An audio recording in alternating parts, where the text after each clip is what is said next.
Good morning, beta. Welcome back. In last class, we have discussed about photosynthesis. हमने photosynthesis के बारे में बात की थी. हमने ये देखा था कि प्लांट्स के जो लीव्स होते हैं वो सूरज की रोशनी को एब्जॉर्ब करते हैं, उसकी एनर्जी को यूज़ करते हैं और हवा से वो कार्बन डाइऑक्साइड खींच लेते हैं. किससे? प्लांट्स की नाक से, जिसको स्टोमा बोला जाता है. एक नाक हो तो, और बहुत सारी नाक हो तो उसको स्टोमेटा बोला जाता है.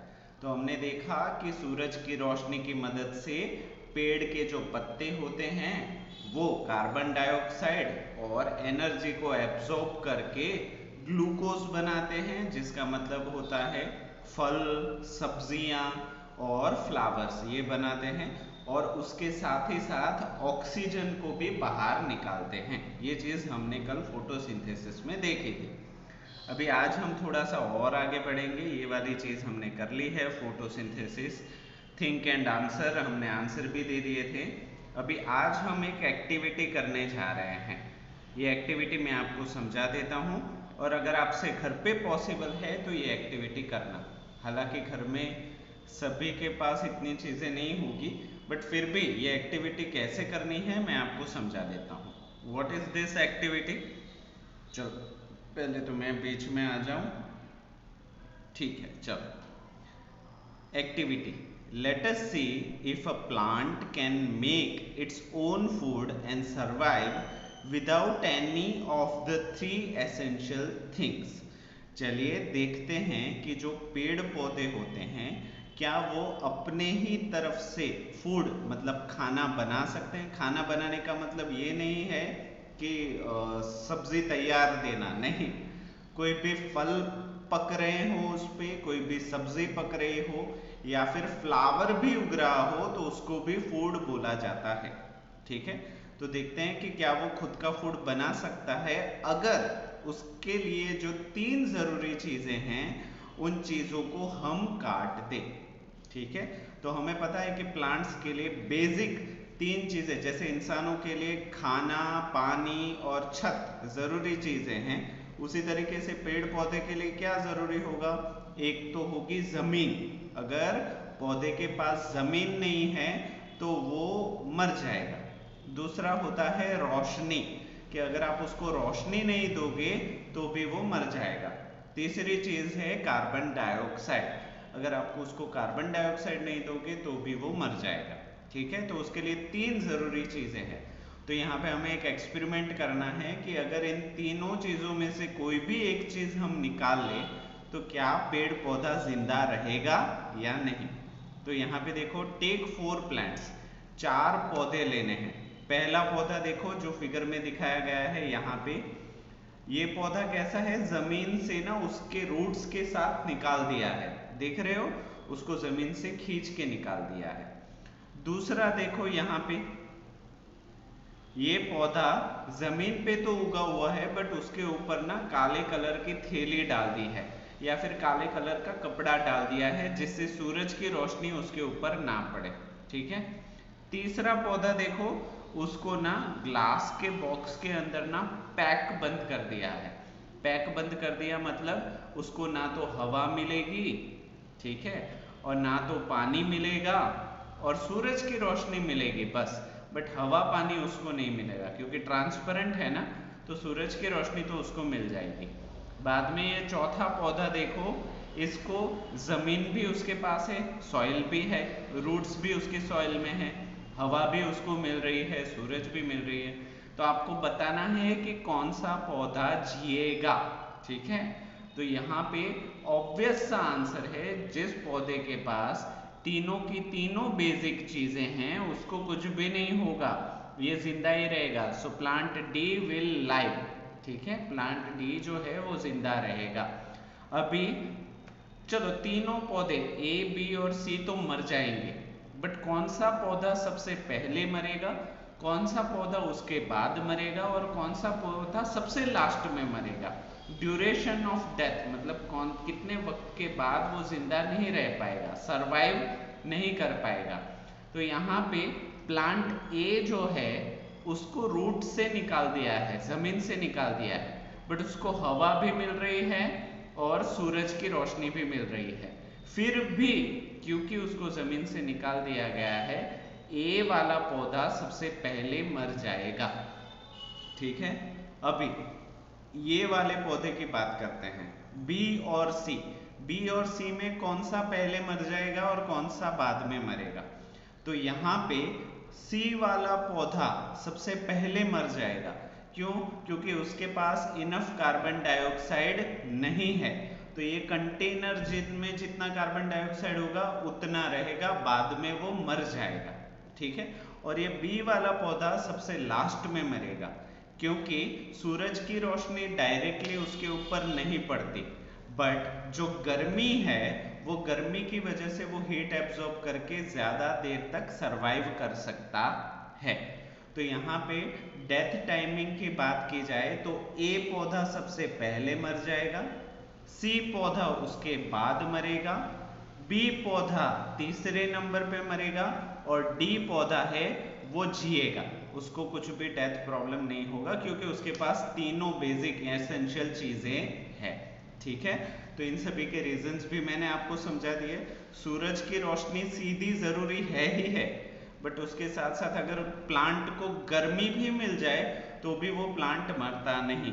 आपने ऐसा ही कुछ कॉन्सेप्ट सुना होगा ग्रीन हाउस का, जहाँ पे बहुत सारे पौधे होते हैं और उसके ऊपर ग्रीन कलर का कपड़ा लगाया हुआ होता है। तो पौधे ऐसा नहीं कि सूरज की रोशनी से ही सीधा बढ़ते हैं, वो साथों साथ गर्मी का भी इस्तेमाल करते हैं। ठीक है, तो मुझे लगता है ये सारी चीजें आपको क्लियर हो गई होंगी। ठीक है, तो यहाँ पे क्या लिखा है, after a few days we will notice that the first 3 plants die. हम देखेंगे कि ए, बी और सी कुछ वक्त के बाद मुरझा जाएंगे, मर जाएंगे, but the fourth plant survive. But चौथा वाला डी वाला जो प्लांट है वो सर्वाइव कर जाएगा। Why do the 3 plants die? ये तीनों प्लांट क्यों गुजर गए? जैसे कि मैंने आपको बताया वैसे ही आप पहले कोशिश करो, वरना इस चैप्टर के खत्म होने के बाद मैं सभी के आंसर्स दूंगा, सो डोंट वरी। बट हाँ, अपने वर्ड्स में कोशिश करना जरूरी है, तभी जाके आप साइंस सब्जेक्ट को अच्छे से समझोगे। ठीक है, तो ए क्यों गुजर गया, बी क्यों मर गया, सी क्यों मर गया, अपने वर्ड्स में लिखने की कोशिश करो। मैंने आपको समझा तो दिया ही है। ठीक है, ट्राई एंड राइट। ठीक है, now I know why trees have thousands of small leaves. अभी मुझे पता चला कि क्यों किसी भी पेड़ या पौधे के हजारों पत्ते होते हैं, लाखों पत्ते होते हैं। क्यों? क्योंकि उस हर एक पत्ते से उससे सांस लेनी होती है और वो पत्ता सूखने के बाद बिखर जाता है तो नए पत्ते खिलाने पड़ते हैं, इसी वजह से उसके पास बहुत सारी नाक्स होती है। Bigger plants need more food to stay alive. जो बड़े बड़े पेड़ होते हैं उनको जिंदा रहने के लिए बहुत ही ज्यादा खाने की जरूरत होती है, बहुत ही ज्यादा एनर्जी की जरूरत होती है।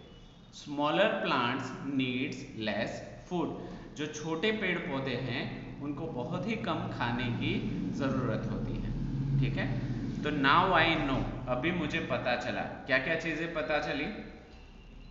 Most of the food that we eat directly, okay, so now I know. हमने पूरे चैप्टर में कौन कौन सी चीजें जानी, इसको पूरा एक ओवरव्यू में देख लेते हैं। ठीक है, so what do we know? अभी हम इस पूरे चैप्टर को पढ़ने के बाद कौन कौन सी चीजें जानते हैं? Most of the food that we eat directly comes from the plant. ज्यादातर खाना जो हम सीधा खा लेते हैं वो पेड़ पौधों से ही बन के आता है। Even the food that comes from the animal indirectly comes from the plant. और ऐसा खाना जो शायद किसी जानवर से आता है वो भी इनडायरेक्टली पेड़ पौधों से ही आ रहा है। आप बोलोगे सर वो कैसे?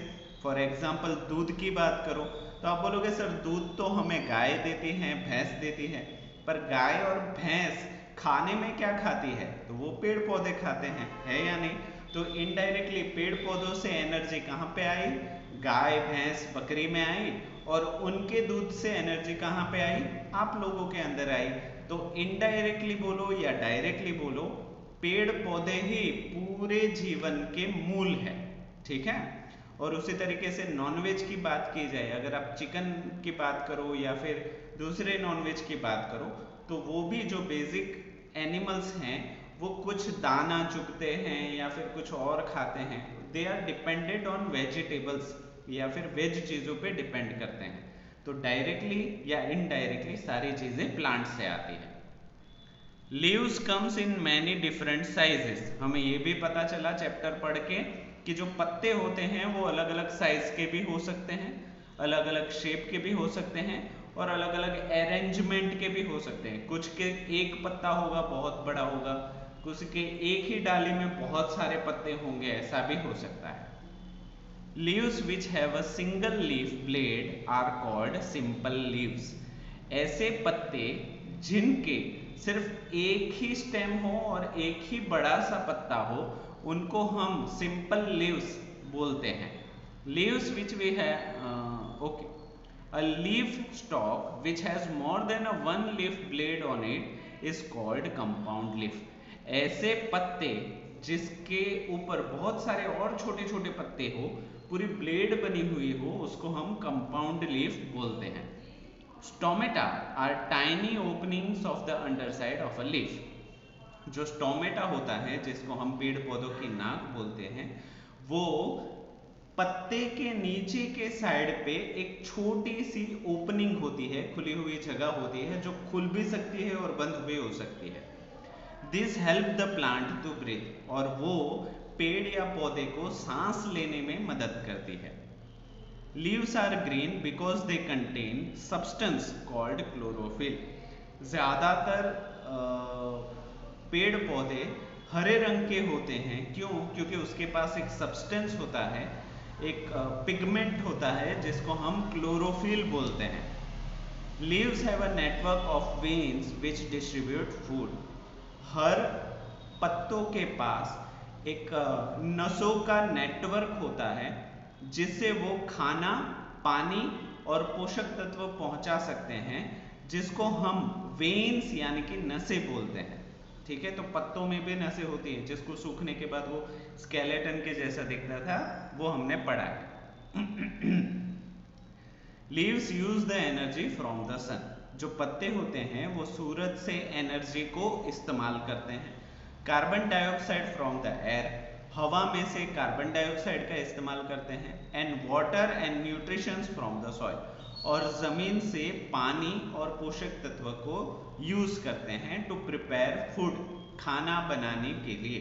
खाना मतलब फल, सब्जी या फिर फूल, ये तीनों चीजों को हम फूड बोलेंगे। This process is called photosynthesis, तो ये जो प्रोसेस है उसको हम फोटोसिंथेसिस बोलते हैं।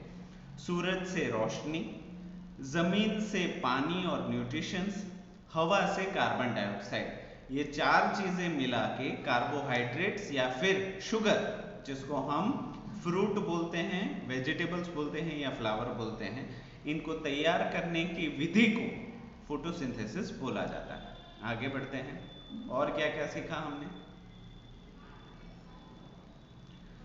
Plants use some of the food they make for growth and repair, plants में से ऐसा नहीं कि सारी सब्जियां फल देने के लिए ही है, कुछ एनर्जी या कुछ फल वो खुद के लिए भी रखती है, अपने आप को रिपेयर करने के लिए। कुछ चोट लग गई या कोई डाली टूट गई या फिर पत्ते सूख गए या फिर पानी में प्रॉब्लम है या फिर पत्थर आ गया मूल के पास, रूट्स के पास, तो इन सभी चीजों के रिपेयरिंग के लिए कुछ फूड एनर्जी भी वो स्टोर करके रखती है। The excess food is stored as a starch in different part of the plant, जैसे हम खाना खाते हैं जरूरत से ज्यादा, तो हमारे स्किन में, हमारी बॉडी में वो चर्बी के रूप में स्टोर हो जाती है। चर्बी मतलब मोटापा। उसी तरीके से प्लांट्स जो है, जो ज्यादातर खाना होता है उसको वो स्टार्च के तौर पे, जैसे हमारा प्रोटीन होता है वैसे प्लांट्स का स्टार्च होता है, उस स्टार्च के फॉर्म में स्टोर करके रखती है ताकि फ्यूचर में उसको इस्तेमाल किया जाए। Leaves release oxygen during the process of photosynthesis, ये जब फोटोसिंथेसिस की प्रोसेस होती है तब पत्ते जो होते हैं वो ऑक्सीजन को रिलीज करते हैं। अब ये फोटोसिंथेसिस फिर से याद करो, कौन कौन सी चीजें, सूरज की रोशनी, हवा में से कार्बन डाइऑक्साइड और जमीन में से पानी और मिनरल, ये चारों चीजों को मिला के जब भी शुगर बनता है या फिर जब भी फ्रूट, सब्जी या फिर फ्लावर बनता है तो उस प्रोसेस को हम फोटोसिंथेसिस बोलते हैं। ये फोटोसिंथेसिस के प्रोसेस के दरमियान ऑक्सीजन गैस रिलीज होती है।